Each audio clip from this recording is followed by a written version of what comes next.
All right, gentlemen. What was a defining moment around mental health? My father was someone who struggled with depression. All of us boys needed somebody to take care of us. That was the real break with my mental health. You put up all these walls and then no one can see you, but you can't see out at a certain point. I've seen hyper toxic masculinity.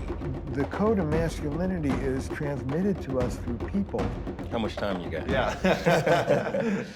I don't want to be alive, that's an issue, obviously. To the degree to which you're invulnerable, you're manly. I ultimately did 24 years in the California prison system. I put up a lot of walls so no one could see it. Men don't talk about what they need because a man isn't supposed to have any needs. Not being able to do something that a man should be able to do. Up to then, wherever I went, I was in belly chains and shackles.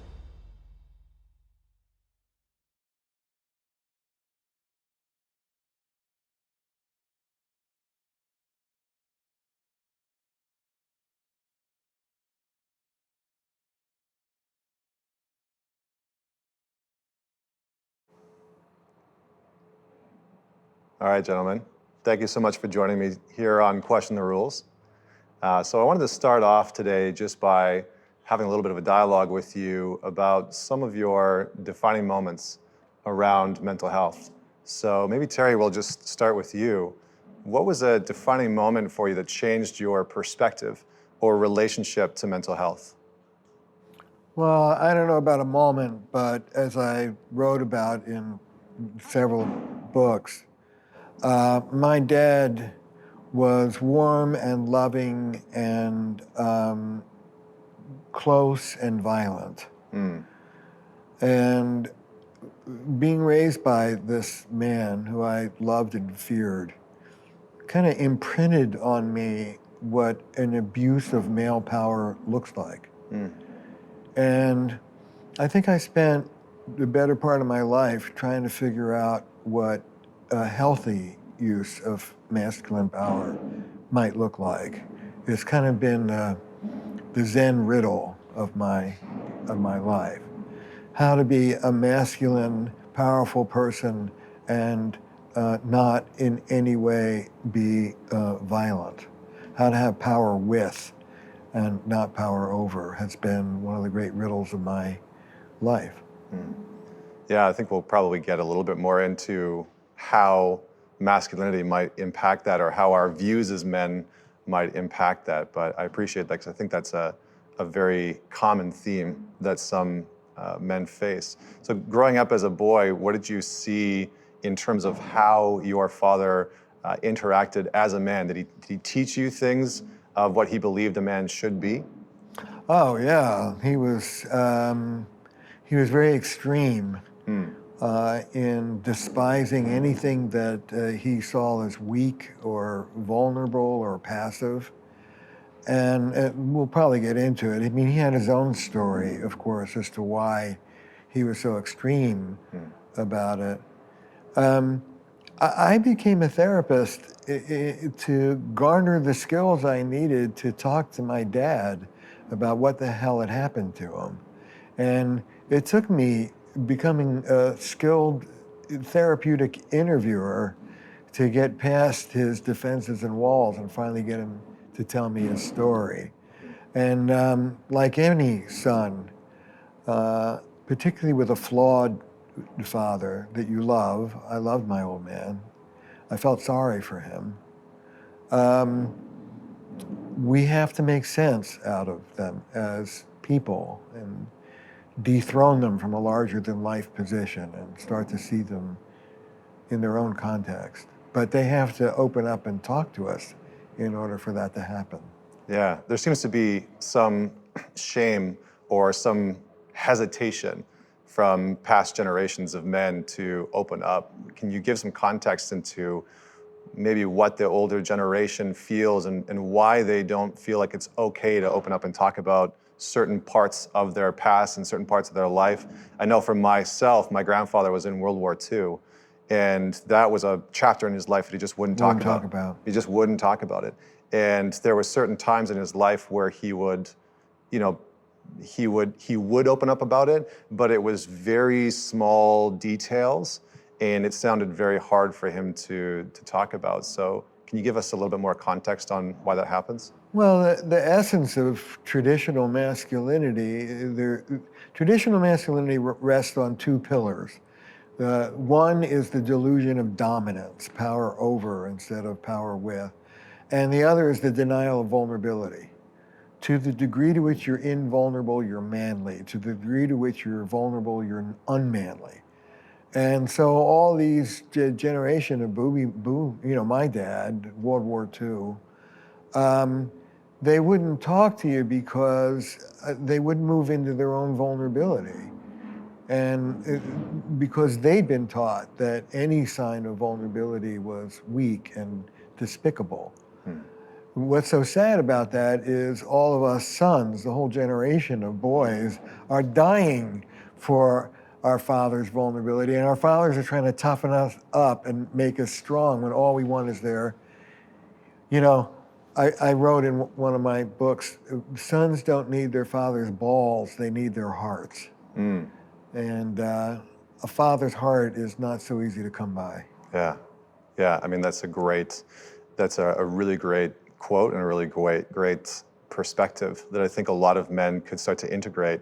What do you see the challenges are when it comes to bridging the gap? In your book, I don't want to talk about it, it's largely about this hidden legacy that a lot of men have when it comes to depression and pain and suffering. And we tend to hide those things behind closed doors because of the two pillars that you're talking about. Yes. But one of the things that I do see is that a lot of men today are struggling to connect with their fathers in the way that you're talking about. So what were some of the things that you did to bridge that gap with understanding some of the challenges that your father had with mental health or his depression?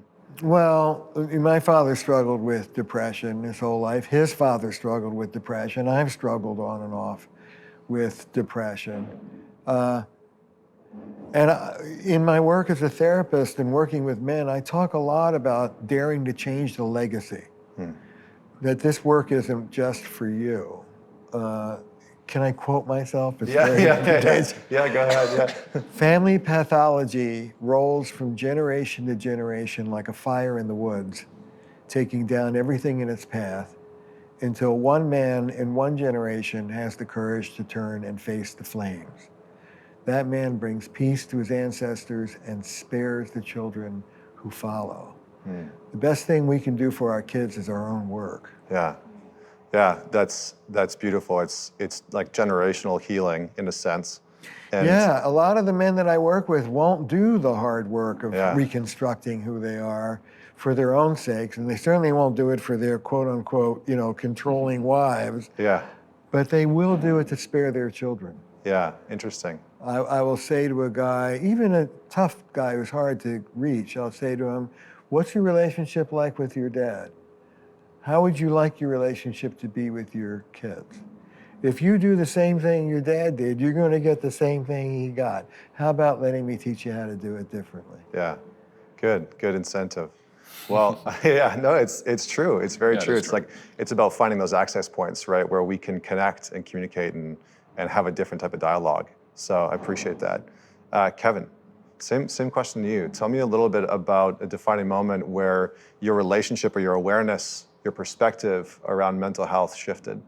Yeah, like you said, I don't know if there's a specific moment. There's a couple that I could think of. There's two facets to it, I guess, for me. One was similar to you. My father was someone who struggled with depression, with alcoholism, with addiction. And it was different. He wasn't violent at all. He was completely passive and vacant. It was like he didn't exist, like he wasn't there, or he didn't have a presence. And from a young age, you kind of pick up on the fact you're not supposed to talk about that, certainly outside the four walls of your home, or you're not supposed to bring that conversation anywhere. And it wasn't even really talked about in the four walls of my home. It was just obvious. It was just there, and you observed it, and that was it. And so from a young age, I kind of picked up on there's some level of shame, or at the very least secrecy about this, and this isn't a conversation topic to really explore. And then for me, I went through experiences as a young kid where I really struggled with depression, and I had no tools for how to deal with that, but I also just didn't have a mindset for how to deal with that. I didn't think I could talk about it. I didn't think I should talk about it. And so I kind of lived this, I put up a lot of walls. So no one could see it, no one could see in. And I thought that kept me safe, which is the great illusion, is you put up all these walls and then no one can see you, but you can't see out at a certain point. And so for about 4 years, I lived that way, and it reached a breaking point where I was a 17-year-old kid, and I hit this suicidal rock bottom on a particular day and wrote a suicide note, and genuinely just didn't have a vision for my life that kind of extended past that exact moment in time. And that was a different type of awakening, because I think when you're just struggling with it consistently, there's this element where you become numb to it, and it does become a new normal, and you kind of accept it in these ways, whether that's out of fear or shame or who knows. And so for me, that was this moment where I go, yeah, this is a real problem. If I don't want to be alive, that's an issue, obviously. And it took that for me to really wake up to it. But I think there's so many different mindsets that are kind of modeled to you from your environment. And I had picked up on all these ones that said, you push it down, you push it down, you push it down, you hide it, you put up these walls, you run away from it, you pretend it's not there. So I had no real conception of what it meant to face it head on. And so I just didn't. And you can do that for a day or a week, but you do that for long enough, and then eventually you have to face it. And so for me, I kind of realized that in that particular moment, and it was a dramatic moment, but it just helped me go, wow, this is a real thing. Yeah. Was there a part of you that during that time where you started to experience depression, you started to battle and not really know who to go and talk to, was there a part of you that kind of felt or believed this story of I have to hit rock bottom before things will get better? Yeah, maybe. I think about that sometimes now, because it's so intense and it's so obvious in a way that you force yourself into these corners only so that you can work your way out of them, maybe. I think that I just didn't have any higher awareness that this was a thing, and I didn't think I had any conception of what even mental health meant. You just kind of come into the world, and there's all these different mental models or philosophies that you could follow, and it just seems like all of them at the core just say, do all these things to be happy. And so you feel, well, if I'm the opposite of that, then I must really be failing at everything. And so you almost wonder if there's a deeper problem existing within your consciousness or maybe your intelligence, or I just didn't know. And so I just kind of kept pushing it away. And I think that was something that in the short term, you think you're avoiding pain, but in the long term, you're just accumulating it for later, you know? And I think that was what it kind of took for me to go, oh, this is what later looks like. Yeah, it's interesting because I've talked to a lot of guys where I'll ask them a question, do you think you have to hit rock bottom before things get better? Yeah. And it's interesting because I know for myself in my life, I had that story. Yeah. I believe this story of I'm gonna bottom out before I start to rise up again. And I see that as a common thread with a lot of guys where they have this internal belief of life has to fundamentally be destroyed and fall apart before I can start to repair. And I think that there's a, part of this conversation, hopefully, is there are different ways to go about that. We don't always have to bottom out to spring back up. For sure. And I don't think that's a particularly productive mindset, you know what I mean? I don't think that really makes any logical sense, and maybe that's a part of it, but I feel as though there's this element of it's such an internal thing and it's completely invisible. You can't point at it and go, hey, take a look at this, or you can't really find any way to make it tangible. So I think you're kind of waiting for this moment to happen that makes it go, oh, that's what it really is. And so for me, just realizing that this will push me to a point where I don't even want to be here, that was sort of an epiphany, versus just going, this is a prolonged, never-ending, kind of intangible, flat, numb feeling that I just live my life with. And so now, you think about how you relate to mental health and stuff, and I think the biggest thing that just changes is you have a different awareness of what it even is in the first place and how you live with it on a day-to-day and how things might fluctuate or change, but you have a much healthier understanding of what it looks like. But when you're just in the middle of it and you don't have any consciousness around that, any awareness around that, you don't have any tools or skills in that area, you just don't know. And I think that's sometimes why it takes people to these big dramatic moments to have that awakening, because they literally don't know better. Yeah, it's a really great way of putting it. So, Eldra. Yes, sir. You have had quite the journey here, and I want to thank you for being here. You know, the work that you do has really inspired me, and I think it's inspired a lot of people. And so the same question for you. Tell me, or tell us a little bit about the defining moment for you that sort of shifted your awareness, your relationship to mental health. How much time you got? Yeah.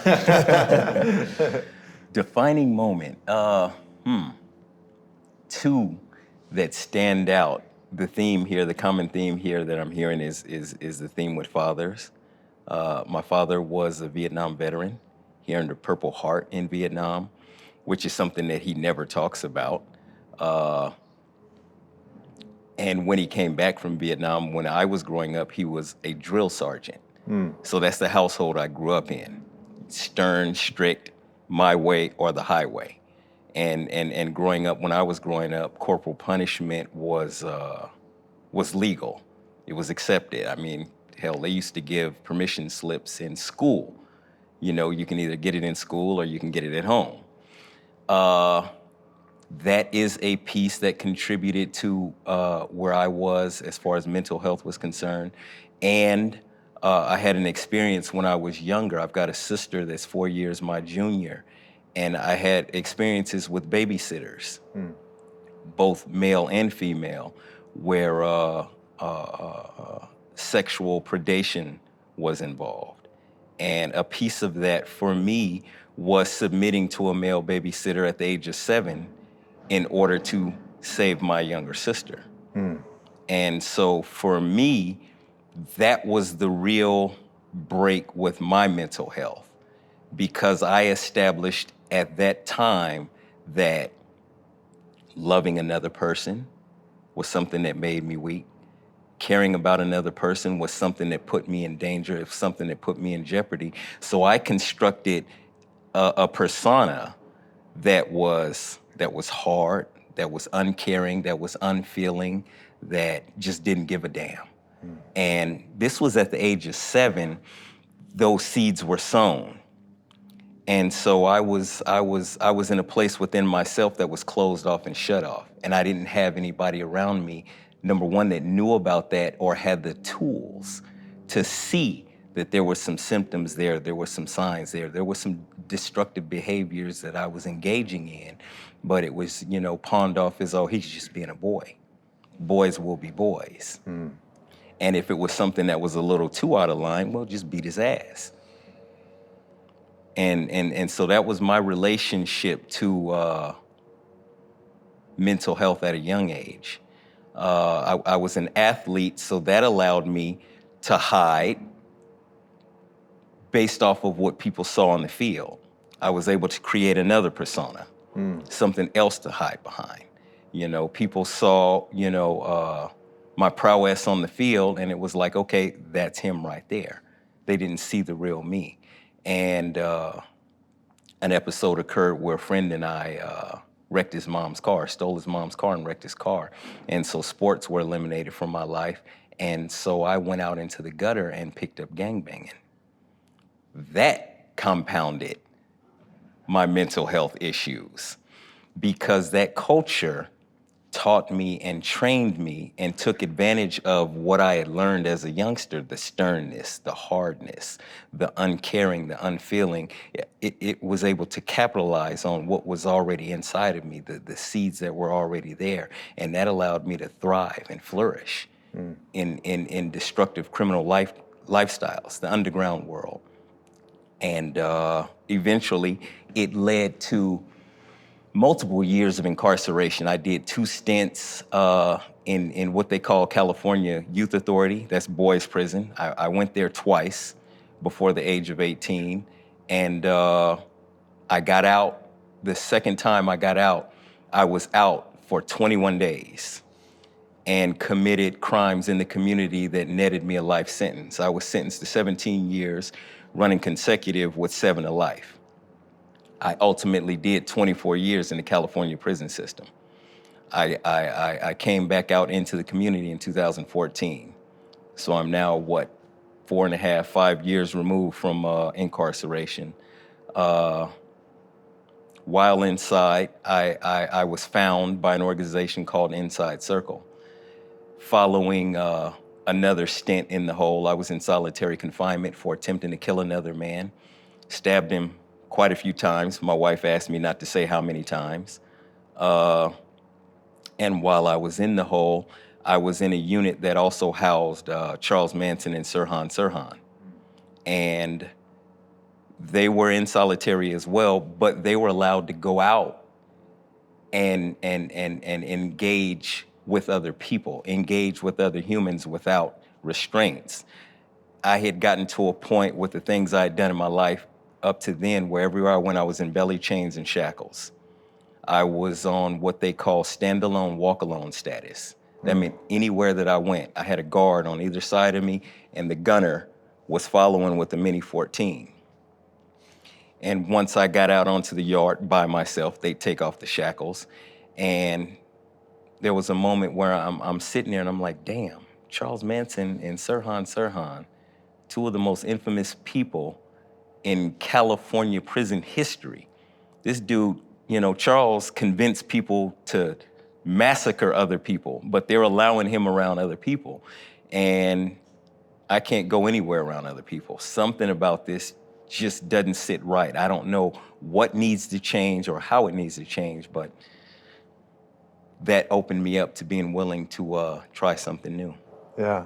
I mean, it sounds like the trauma of your childhood in some ways really informed some of the rest of the decisions that you would go on to make. The trauma that I experienced in my childhood forged who I was.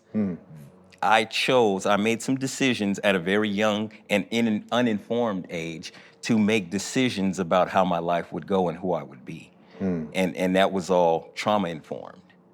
Yeah. That shaped and formed who I was, and I carried that with me. Hell, I carry it today. I still work on it today, but it was what led my choices and decisions into my 30s. You've done a lot of, you've done time, you've been around these types of men, you've now started to rehabilitate these men. This is actually a question for all of you guys, but what do you see are some of the rules that we as men try to abide by that cause some of this dysfunction, some of this chaos? The rules that I've seen in my experience is, number one, that men don't cry, men don't have emotions. The only emotion that men in my circles, the men that I have experience with, are allowed to express and be respected is anger. And generally that anger is served best in the form of rage. If I'm raging, that's masculine. That means I'm a man. That means I'm strong. Anything short of that, happiness, fear, sadness, no, that's weakness. Yeah. What about you guys? What do you think? For me, I think maybe that we have a hard time being willing to learn. And I think the way I grew up, not having a father figure present at all, I was just afraid to ask people for help about anything. And I think that you kind of come up with these weird ideas about who it's okay to learn stuff from and who it's not okay to learn stuff from. And there were people in my life who could see what I was going through and would try and reach out and help me.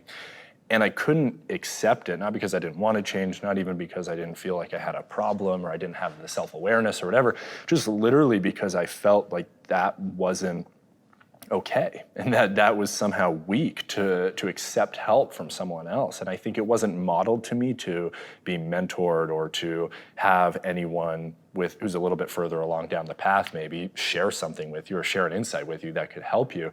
So I didn't know what that really meant. So I just rejected everything and thought that I could maybe build my identity around I figured all this out on my own. And I think I kind of still struggle with that to this day a little bit, where it almost means more to me to do something without any help, even though it's illogical, even though I know that that's not the best way to live your life, even though I know that's not helpful, even though I know all the stuff intellectually. There's this part of my ego almost that goes, yeah, but I did that all on my own, you know? And there's this part of you that just goes, that loves that. And I think yeah, I mean, that's not something I've spent a lot of time thinking about. It just kind of came up in this moment.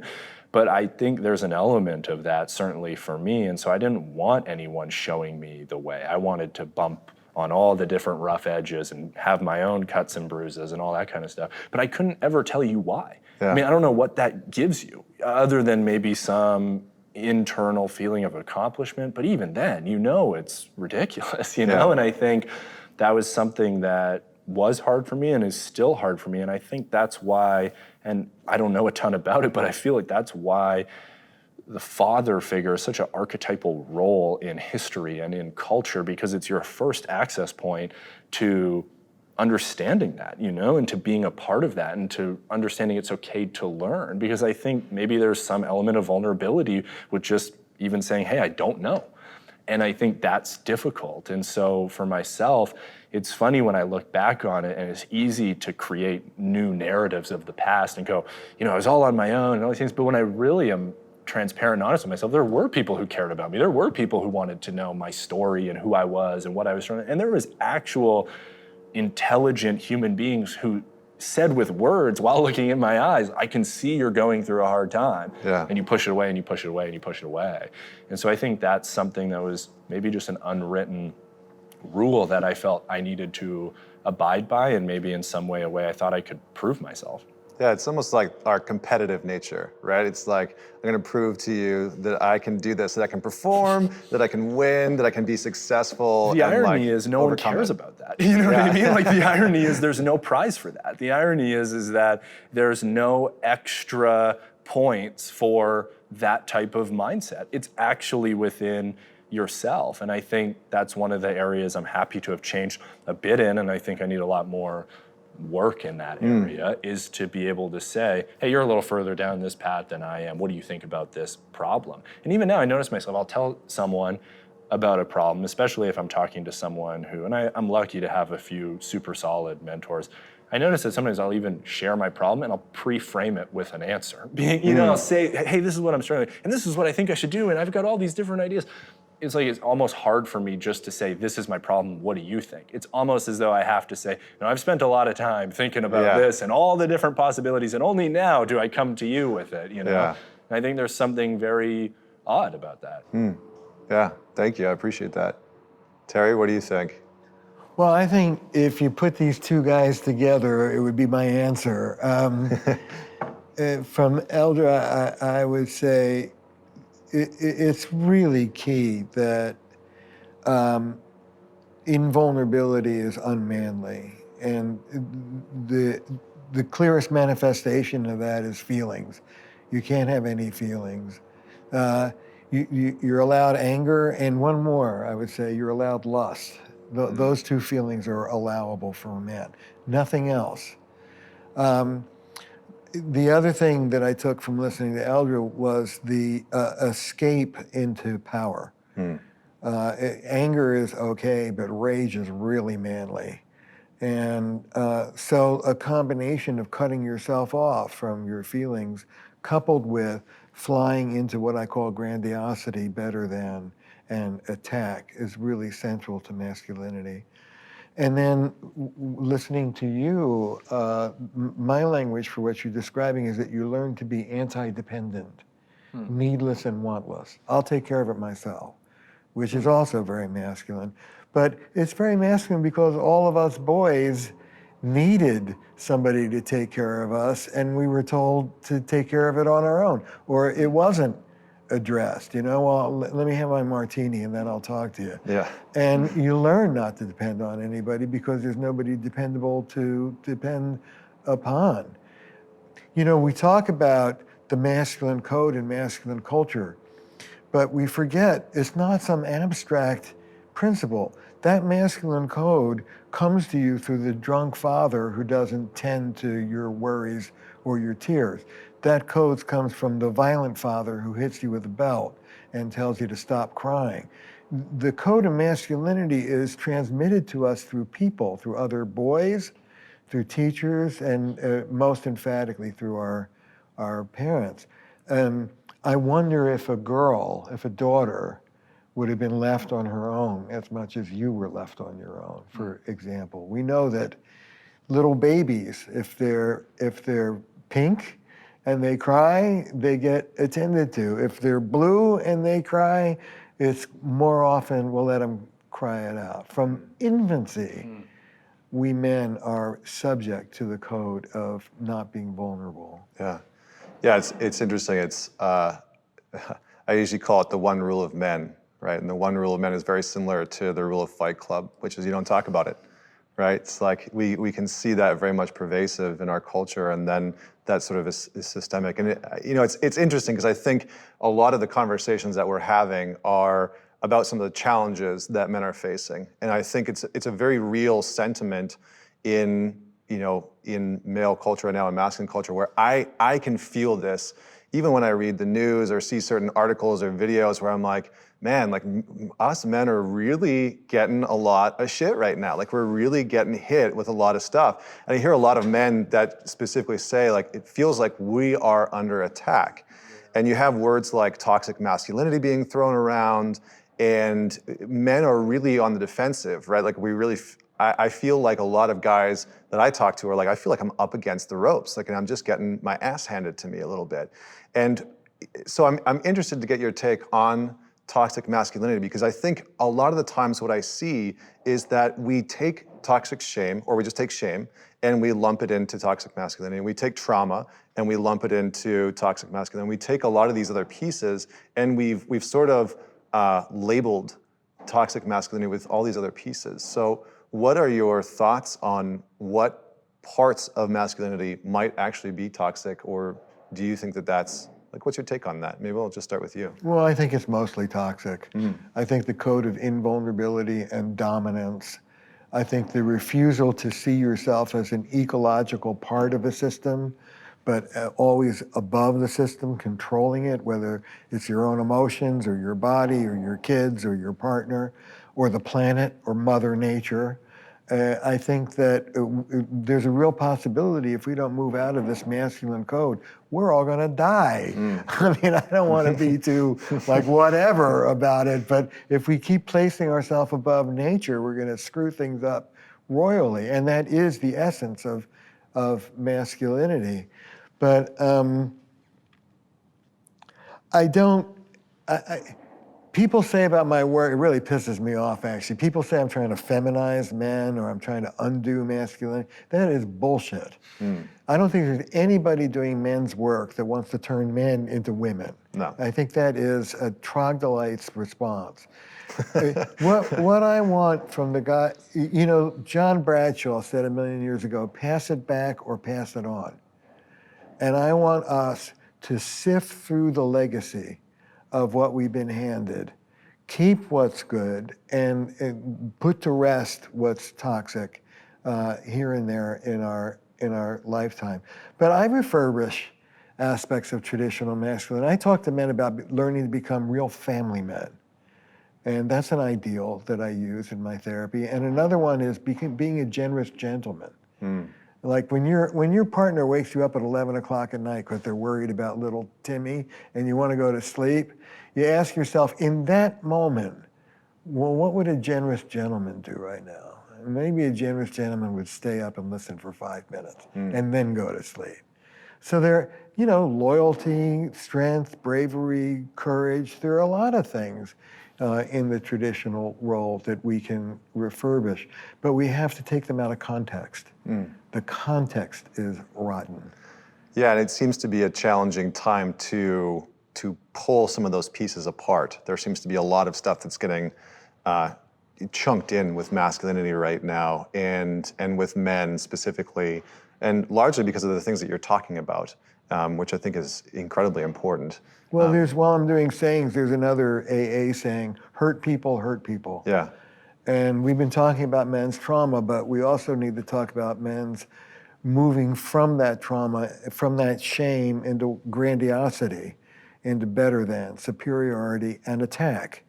Because central to masculinity is also the theme of moving from the one down helpless defective feeling up into the one up superior position, moving into indignation, seeing yourself as an angry victim, and then attacking. You know, one of the great things that I learned from Jim Gilligan, who's been working with prison population for 40 years, is every perpetrator feels like a victim. Everybody's a hero in their own story. And the role of kind of righteous, avenging, angry victim is central to masculinity. So we have to, the reason why we're in so much trouble these days is because we've been offensive. And we have to deal with those offensive parts of masculinity and embrace the more relational parts. Yeah, I think that's very, very well said. Eldra, I'm curious to get your take on just some of the pieces that Terry was talking about, but also from your own perspective, how have you seen toxic masculinity show up? Is that something that you talk about? Is it something that you have seen, well, you know, when you were growing up, when you were in prison, now that you're doing rehabilitation work? How have you seen that shift and change? Have I seen toxic masculinity in my walk? I've seen hyper toxic masculinity in the alleys that I've traveled in. And to begin to answer the first piece of your question, the aspects of what's termed toxic masculinity now, I think what stymies the conversation is the idea of masculinity and people tying masculinity to manhood. Two different things, two very different things. All males have aspects of masculinity, but all males aren't men.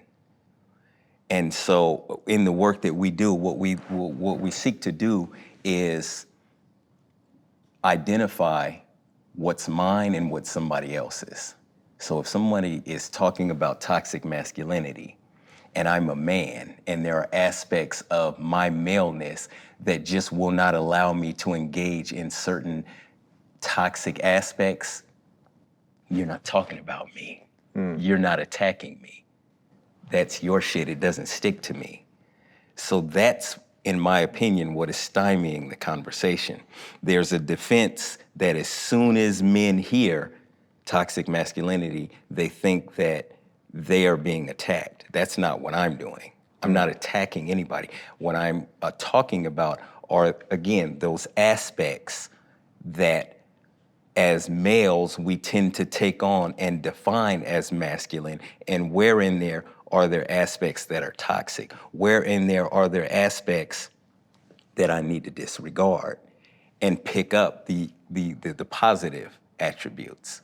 That, for me, is where the conversation is at.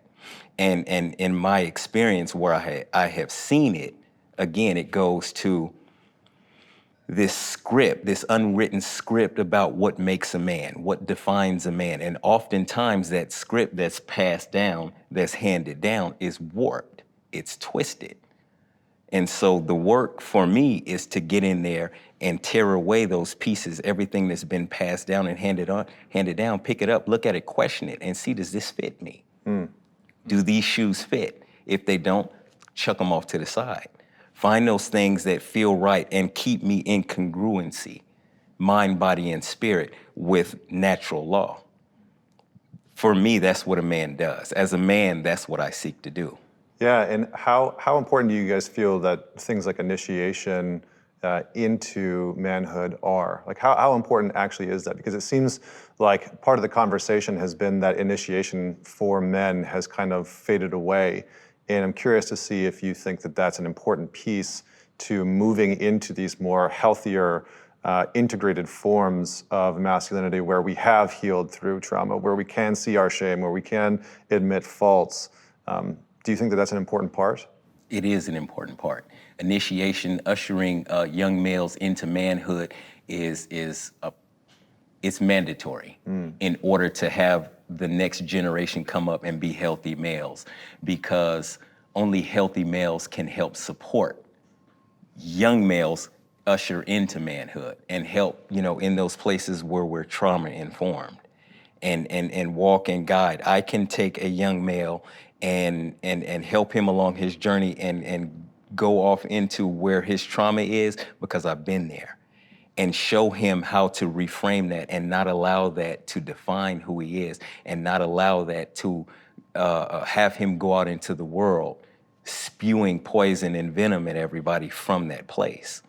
My experience puts me in a place to be able to show him then how to be healthy. Yeah. Again, how to reformat, how to reframe. It's a lost art, initiation.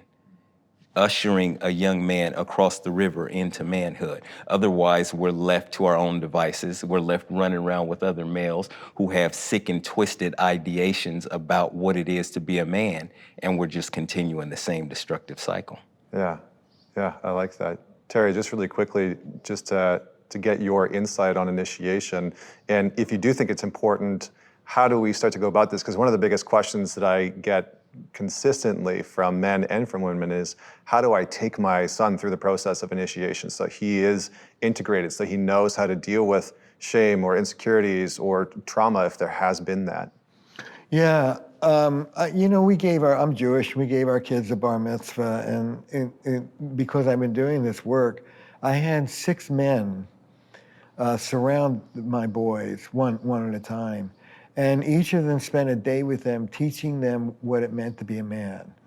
And it ran the gamut from going into the Everglades and hunting alligators, to painting at the Museum of Fine Arts, to going to Provincetown to Gay Mart because one of the men was gay and he wanted to share what being a gay man was like.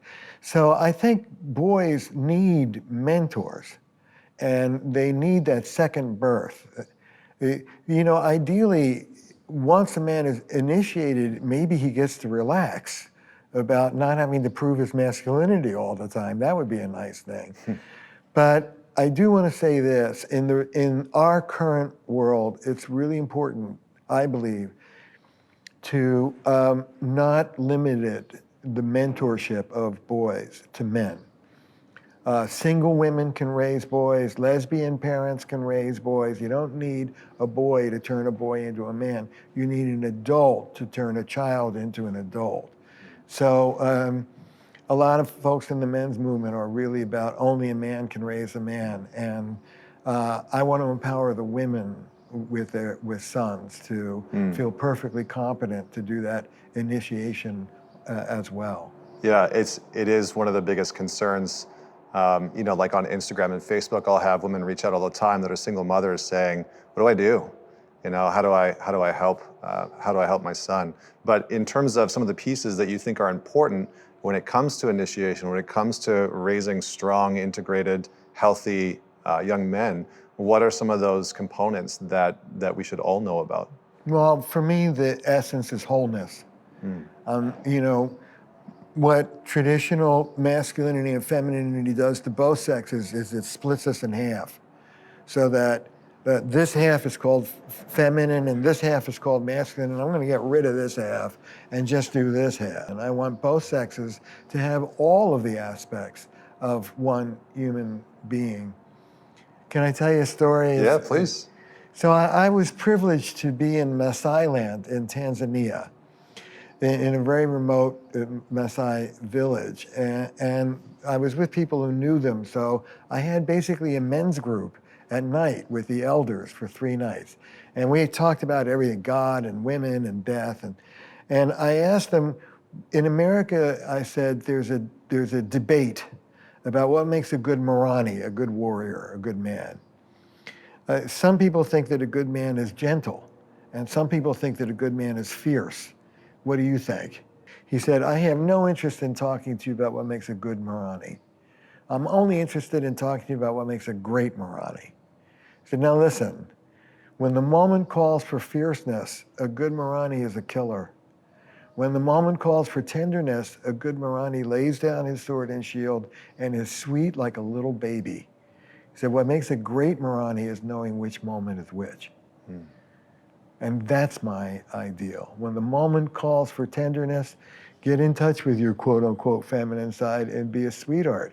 when the moment calls for action, stand up and take no prisoners, but know which moment is which and have access to all of your humanity. Yeah, that's really well put. Really, really well put. Well, I have a few more questions. One of them that I wanted to dig into just briefly is we see a lot of men in decline, and we can see this in college graduation rates and in the mental health issues, whether it's depression or rising levels of anxiety or suicide rates for men, especially, are incredibly high and continuing to rise. And I think part of this conversation that we've been having are what are the constructs or the beliefs or the issues that are leading to that. And one of the things that I want to talk about are what are the parts of masculinity that we want to reestablish, that we want to bring back in, that we need to collectively start to promote more of and be proud of and be okay with. So maybe I'll just start with you and then come to you, Kevin. What the first thing that comes to my mind is something you spoke about earlier. The piece about asking for help is huge. Asking for help. I don't know everything. I don't have access to everything. I need other people. I need connection. That, for me, is number one, or 1A. And right alongside that is emotional literacy, an emotional level of intelligence, being in contact with all of my emotions, being in contact with both sides and being able to integrate everything and not stuffing any one part, because the more that I stuff that pressure cooker, sooner or later it's gonna bubble over and it probably won't be pretty when it does. So being aware of that and honoring that I am an emotional being, because males don't like to believe that they are emotional beings, don't like to own that fact, and that's just not so. Just thinking and feeling that is evidence that I'm an emotional being, because I'm exhibiting shame about having emotions. So yeah, emotional intelligence is something that we really need to focus on, in my opinion. Yeah, I would agree with that for sure. Kevin, what would you add? I mean, one thing that I think is kind of more prevalent now than ever is there's so many different ways to get pleasure. There's so many ways to forget distraction. There's so many ways to kind of lose yourself and just tune out from yourself. And I think that's a way bigger issue than anyone talks about. And it's kind of as though, I've thought about it before, if you don't learn how to lead yourself, the world just leads you around. And I think people are falling into these different addictions and really dark, hopeless kind of places because they don't have a mission or they don't have a purpose or they haven't actually been able to have any real conversations with people about what that looks like. And so you just find yourself seeking pleasure. And then when that doesn't work, you seek distraction from the fact that you're not feeling good. And there's just all these ways now to get outside of yourself, but you lose yourself in that. And I think that's one reason we don't have a lot of these conversations about mental health, is because people are so busy distracting themselves. They forget that why they're distracting themselves in the first place, right? And I think I could be just as guilty maybe as anyone to it at times. And there's something really deeply uncomfortable about wanting to look within yourself and do all this inner work. And I totally get it. But I think we don't really address the fact that now more than ever, it's easy to live vicariously through other people and through media and through experiences that really have nothing to do with you. As much as you might want to make yourself a part of that, it doesn't really fill you up. And you just have this feeling of being empty and kind of being hollow, and you don't know what to do about it. So that's scary. So then you distract yourself more. And I think that's a really dangerous loop. And conversations that I have with people, sometimes I just feel that's what's sitting at the bottom of all of it, is they don't know how to lead themselves. And so the world's just kind of leading them around in all these places. And I can totally relate to it, because when I'm depressed or I feel really anxious about something, that's the first thing you want to do. I think that's a very natural impulse in some ways. It doesn't mean it's a healthy impulse, or it doesn't mean it leads anywhere good, but I think that that is something we just ignore. And a lot of times, stuff we were talking about earlier, all these negative outcomes and all these negative outputs from masculinity, I think people kind of forget nobody wants to be that way. You know what I mean? Nobody wants to wake up in that spot. And I think we lose the awareness that when people act out or do something wrong, or they're exhibiting behavior that isn't positive, everyone around, and especially in the culture, just acts as though you knew the exact rules of how to be a man and you stepped outside of it. And it's like, yeah, if that was true, then yeah, that would be one thing. But these kids aren't being raised by anyone, and people don't have fathers, and there's not connection with it. So it's not so simple to just go, here's the negative outputs and look how bad they are. It's like, what are the inputs, you know? And I think there's been times in my life that only recently I've been able to even talk about or bring out of my subconscious, where there's just so much shame and embarrassment around not being able to do something that a man should be able to do. And that's a real thing. That's not an intellectual construct. Like, that's damaging. And I think people don't put any time into that. And if you're someone who's had those experiences, then you can just tune out from the world and distract yourself with stuff. That's what you're gonna do. And I think sometimes it would just help if all of us, aside from gender, aside from political beliefs or religious beliefs or whatever you believe about how to operate in the world, just remember that nobody wants to live that way. And so if people are, there's a larger problem that's happening, and we should talk about that and have a tiny bit of empathy for the fact that not everyone had someone further down the path guiding them and showing them where to go and where to turn and the common mistakes. And I think there's a real sadness to that nobody wants to explore because it's so heavy, we don't know who's responsible. But I think that's something that I've started to think about more, as those experiences they're damaging, and they're not anything that anyone would ever want to have happen to them, but they are happening, and the ripple effects are really large. And we just need to think a bit about that and how we're gonna change that. Yeah. I mean, something that you touched on in there that I think is incredibly important is the idea of purpose. Yeah. And I think to go back and quote Fight Club again, Yeah. because I love Fight Club, Yeah, and yeah. I think it's an amazing movie about the sort of masculine climate. But there's a scene in there where Tyler Durden, Brad Pitt's character, starts to talk to the guys that are gathered for Fight Club. And he sort of explains the rule and the whole thing, and then he proceeds to talk about the war of men in a way. And basically, I don't remember what he says verbatim, but he says something along the lines of, we are the forgotten children of the post-industrial age. And the war of men now is the war of refinding ourselves within ourselves. And the idea there is that so many of us are distracted. So many of us are lost, in a sense, purposeless, just sort of meandering around. And of course, when that's happening, there's consequences to that. So my question for you, Terry, is how do you see purpose fitting into a man's life? And how do you define purpose for the men that you've worked with? Because you've been working with men for decades now. And so I'm curious to get your take on that. You know, it's like the last words of the German poet Goethe, only connect. The way we, quote unquote, turn boys into men in the traditional setup is through disconnection.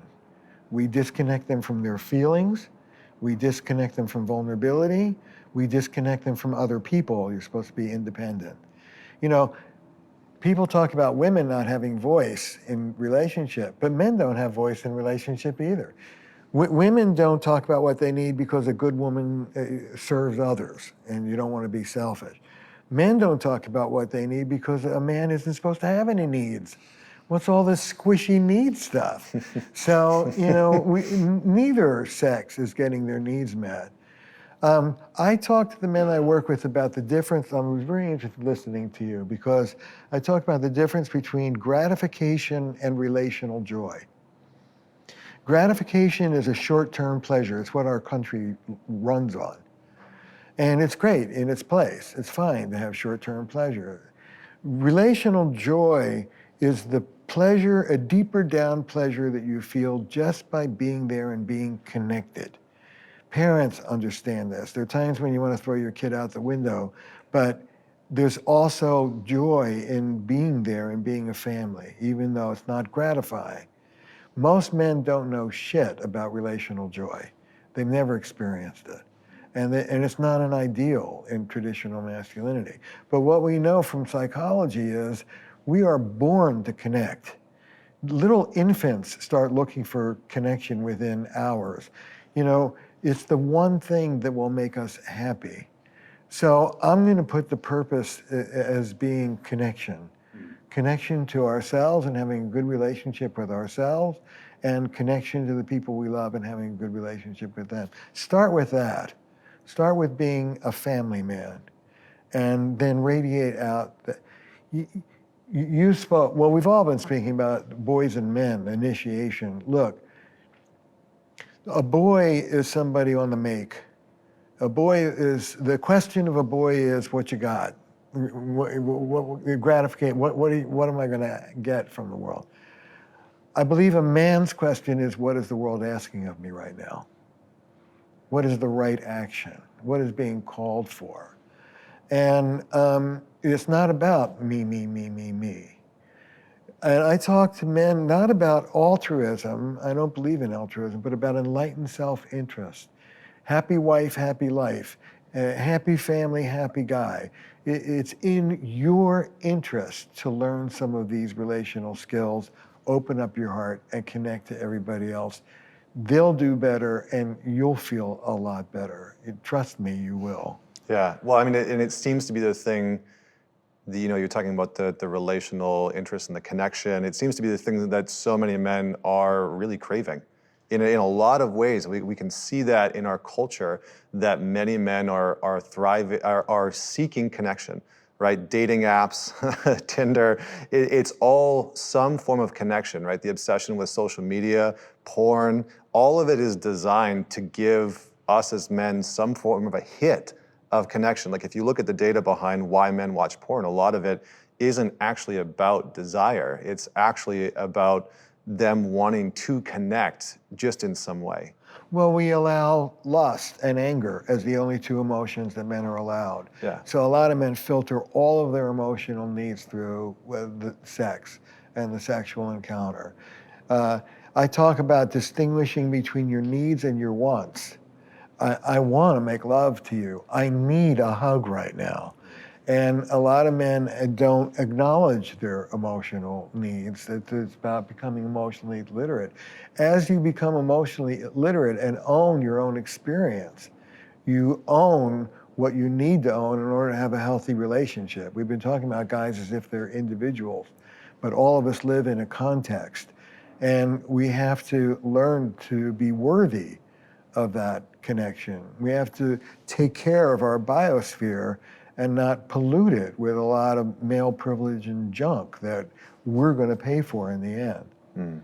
Yeah, I think that's really well put. And it's an interesting segue because there was a great study done by Harvard over the course of 75 years. I'm sure you're familiar. I'm sure you guys are maybe all familiar with it. But I think the interesting thing is that it followed predominantly men. I think it might have been all men, actually. All men. Yeah, all men. And over the course of 75 years, what they found is that the greatest predictor of our health, of our happiness, and mostly of our success, like reduced rates of heart disease and whatnot, is our quality of our relationships, of the relationships around us. And one of the things that I see a lot of guys struggling with today is how to create those really healthy, connected masculine bonds between them and other men. Because oftentimes, we can get in that competitive nature with even our buddies and not really talk about the things that are really important, like we're talking about today, the really meaningful conversations. So what do you see are the blocks that some men are facing in building those types of relationships with other men? And how would you encourage them to start to move past that normal conversation that they have? And maybe I'll start with you, Eldra. The biggest block that I see, and I always like to speak from the I perspective for self, the biggest block is the emotion of fear. Fear of being ridiculed, fear of being seen as weak, fear of standing out and going against the grain, going against the norm. And for me, the way to get beyond that is to start to grow beyond, the bullshit talk. We can sit around and talk about going to the bar and somebody's got their eye on a girl across the room and everybody can sit there and keep score, keep tally. We can talk about that for hours. Ask the question, okay, yeah, we want to talk about women. Tell me about the first time you fell in love with a woman and got your heart broke. that's a conversation to have, because then that opens the door to start going into the emotional intelligence and starting to share, because people go through things like that. They just don't talk about them. They'll go somewhere and lock up in an apartment or something for 6 months and nobody will see them. And then they come back out and they've got the good face on and they're all strong. But you were just sitting in there going through a whole bunch of shit and never talked about it with anybody. Let's sit down and have that conversation. Yeah. Kevin, what do you wish that you knew back in the day when you were going through tough times about being able to connect and open up with other guys? Well, I guess what I wish I knew then was just how common it really is, you know what I mean? And how everyone's dealing with that. And people can say that they're not, but that's not real either, you know? And I think that's a huge piece. But I think the other piece comes back to something we've kind of touched on a little bit, which is just ego. And I think I noticed this really funny thing where I can't open up to someone that I don't respect as another man. But if I do respect another man, then I'm suddenly like competing with him. You know what I mean? So it's like, I can't respect this guy and open up to him, but then this guy who I can, it has to always be this, you're constantly like, you think you use the words of proving your masculinity over and over again. And even when that isn't intentional, or I wouldn't say that that's intentional, or I wouldn't even identify as the type of person who does that. But then you notice it, right? You notice yourself just so eager to share a certain thing that might make yourself look a certain way, and you're always posturing, and you're always trying to put your recent success or whatever it may be forward. And I think a lot of that comes down to ego and then fear, you know, and fear of who you really are without all the external stuff and without what this person says about you or without what you've done or without what mountain you've climbed or thing you've built or whatever. Who are you really? And I think sometimes that's scary because we put so much time in those external things.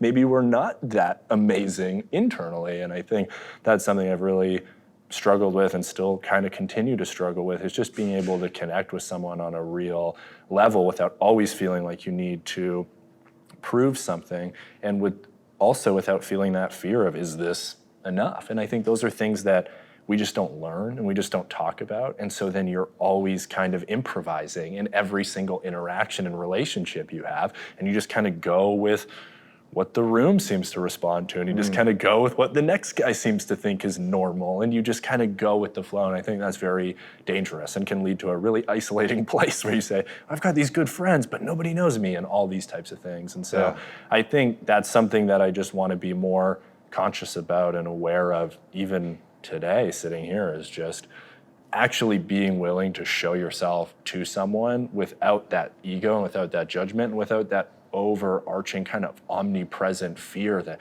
maybe this isn't good enough or whatever. Because I think when you're not truly known, you always feel that. Like, that's a real loneliness, you know? And we all know that, but sometimes there is that resistance that comes when you go to open it up and share something, because there's the unknown, right? And it's so silly, because living with that sense of nobody knows me and I'm actually alone is way worse than the times when you do open up and share, and you know. So I think that's something that we just don't talk about a lot, and it holds people back, and it always puts you in this pattern of avoidance and not wanting to really let people in, and that has way worse effects long term than anything else. Absolutely, absolutely, very well said. Well, Terry, I'm actually gonna give you the final word, and my question's gonna be a little bit different. If you had all the men of the world sitting around a fire pit with you, and you were gonna pass down some wisdom of what you've learned after working with tens of thousands of men over the years, what would you want to leave them with? Give up your obsession with strength. Be a whole, real human being, and learn about intimacy. See, traditional masculinity cuts us away from intimacy. And people say that men are afraid of intimacy. I don't believe that. Men are afraid of domination. In the world of men, you're one up or one down, winner or loser. Every man listening to this knows what I'm talking about. And it's what you every time you walk into a room, you're evaluating who's above me, who's below me, how's my performance. I'd like people to just get rid of all that shit and be with what's in front of your face. Yeah. And don't be above it and don't be below it, but just be with it. Men need to learn what with means, and that's my wish for men. Yeah, awesome, so good. Thank you so much, guys, for being on the show. And Yeah, looking forward to seeing how all of your journeys unfold moving forward, especially with the work that you're all doing in the world. So thank you so much. Yeah, thank You're you, man. welcome. Thank Thank you you. for having me. Thank you.